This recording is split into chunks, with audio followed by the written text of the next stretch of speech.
ఎన్ని యుగాలు గడిచినా, ఎన్ని కాలాలు మారినా ఈ అనంత విశ్వంలో కొన్ని కథలు ఎప్పటికీ మధురంగానే, అందంగానే ఉంటాయి. అందులో ఒకటి భక్త ప్రహ్లాదుని కథ. దేవతలకు బద్ధ శత్రువులైన రాక్షస జాతిలో జన్మించి శ్రీ మహావిష్ణువుకి ప్రియమైన భక్తుడిగా అనేక శిక్షలు, బాధలు అనుభవించాడు. శూలంతో పొడిచి, పాములతో కరిపించి, కొండపై నుండి త్రోసివేయబడి, విషపు ఆహారం భుజించేలా 5 సంవత్సరాల ప్రహ్లాదుడికి ఇలా అనేక బాధలకు గురి చేసేలా హింసించాడు తండ్రి హిరణ్యకశ్యపుడు. ఇన్ని చేసిన ఆ ప్రహ్లాదుడు హరినామస్మరణ మానలేదు. పసి వయస్సులోనే అంతులేని భక్తి, జ్ఞానం ఎలా అలవడింది ఆ బాలుడికి?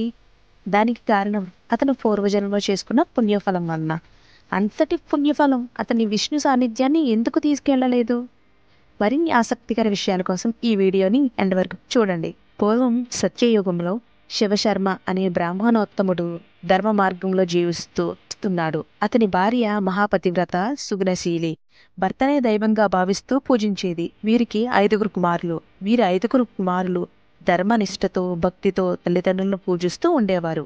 శివశర్మ తన 4 పుత్రులు విష్ణు లోకానికి వెళ్ళిన తర్వాత మిగిలిన 5వ పుత్రుడు సోమశర్మను పిలిచి అతని చేతికి 4వ కుమారుడు తెచ్చి ఇచ్చిన అమృత కలశమునిచ్చి జాగ్రత్త చేయమని చెప్పి తన భార్యతో కలిసి తీర్థయాత్రలకు బయలుదేరాడు. ఇలా దాదాపు 10 సంవత్సరాలు శివశర్మ తన భార్యతో కలిసి అన్ని తీర్థములు తిరిగి తమ ఇంటికి చేరుకునే సమయంలో తన కుమారుణ్ణి పరీక్షించదలిచి శివశర్మ తన తపోబలంతో అతనికి, అతని భార్యకి కూడా కుష్ఠరోగం వచ్చేలా చేసుకున్నాడు. ఆ కుష్ఠరోగంతో బాధపడుతూ ఇంటికి తిరిగి వచ్చిన తల్లిదండ్రులను చూసిన సోమశర్మ చాలా బాధపడ్డాడు. ఓ తండ్రి, తమరు నిత్యం అత్యంత నియమనిష్టలతో ఉంటారు. అటువంటి మీకు ఇట్టి అవస్థ ఏ పాపం వల్ల కలిగినదో నాకు దయచేసి చెప్పండి అని నీరు నిండిన కన్నులతో అడిగాడు. సోమశర్మ మాటలు విన్న శివశర్మ, పుత్ర, మేము పూర్వజన్మంలో ఏదో పాపం చేసి ఉంటాం. దాని నివృత్తి కొరకు ఇప్పుడు మాకు ఈ విధంగా శిక్ష అనుభవించాల్సి వచ్చింది. పూర్వం చేసిన కర్మఫలములు తప్పక అనుభవించాల్సిందే కదా. నీవు మా గురించి, మా పాపముల గురించి విచారించక నీవు పితృభక్తి తత్పరుడై ఈ శరీరమును వేడి నీటితో కడిగి రక్షించుము అని బదులిచ్చాడు తండ్రి. సోమశర్మ తన తల్లిదండ్రులకు చేయవలసిన సేవలు చేస్తూ, వారి పుండ్లను శుభ్రం చేస్తూ, వారికి విధిగా స్నానం చేయిస్తూ, మధురమైన భోజనాలను పెడుతూ తన నిత్య కృత్యములు చేస్తూ ఉండేవాడు.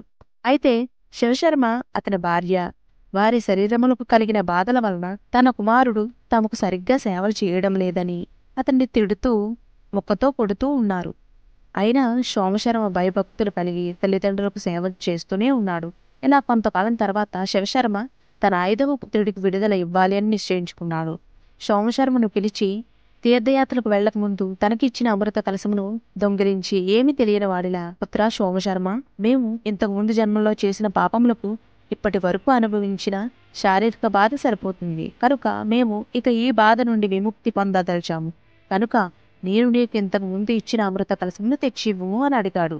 తండ్రి కోరిక మేరకు అమృతం ఇవ్వడానికి చూడగా సోమశర్మ అమృత కలశం కనిపించలేదు. ఈ విషయం తన తండ్రికి తెలిసినచో బాధపడతాడని తెలిసి తన తపశ్శక్తితో విష్ణుమూర్తిని ప్రసన్నం చేసుకుని మరొక అమృత కలశాన్ని సంపాదించి తెచ్చి తండ్రికి ఇచ్చాడు. పుత్రుడి పితృభక్తిని చూసి అమితానందం పొంది శివశర్మ తన భార్యతో కూడా తన నిజరూపం పొందాడు. అప్పుడు శివశర్మ సోమశర్మతో, ఓ పుత్ర, నీ భక్తికి మేము అత్యంత ప్రసన్నులమయ్యాం. నీవు ఇంకొంత కాలం ఈ భూమి మీద ఉండాల్సి ఉంది కనుక నీవు నిత్యం ధర్మాచరణలో ఉంటూ నీకు ఉన్నత పదవులు సిద్ధించగలవు అని ఆశీర్వదించి వారు విష్ణులోకమును చేరుకున్నారు. సోమశర్మ తపస్సు చేసుకుంటూ కొంతకాలం గడిచింది. అంతిమ గడియలు సమీపించగానే అతనికి తన దగ్గరలో ఎవరో రాక్షస గర్జనలు, కోలాహలములు వినిపించాయి. ఆ శబ్దములు వింటూ రాక్షసుల గురించి ఆలోచిస్తూ తుది శ్వాస విడిచాడు. తుది శ్వాస సమయంలో ఎవరు దేని గురించి ఆలోచిస్తారో వారు మరు జన్మలో అలాగే జన్మిస్తారు. కనుక సోమశర్మ రాక్షసు గర్భంలో జన్మించాడు. పూర్వజన్మలో చేసుకున్న అమితమైన పుణ్యం వలన అతనికి విష్ణు భక్తి ప్రాప్తించింది. అతనే విష్ణు భక్తుల్లో అగ్రగణ్యుడుగా భక్త ప్రహ్లాదుడు. ఇది భక్త ప్రహ్లాదుని పూర్వజన్మ వృత్తాంతం. అంతఃకాలే చ మమేవ స్మరం ముక్తాం కళేబరం యః ప్రయాతి సమభావం యతి నాస్తి అత్ర సంశయః. ఎవడు మరణకాలమందు కూడా నన్నే స్మరిస్తూ దేహాన్ని విడిచి వెళ్తాడో అతడు నా స్వరూపాన్నే పొందగలడు. ఈ విషయంలో ఎలాంటి సందేహం, సంశయం అక్కర్లేదు అన్నాడు భగవద్గీతలో శ్రీకృష్ణుడు. సో ఈ స్టోరీ విన్న తర్వాత మీ అభిప్రాయాన్ని కామెంట్ చేసి వీడియోని లైక్ చేసి మన ఛానల్ని సబ్స్క్రైబ్ చేయండి.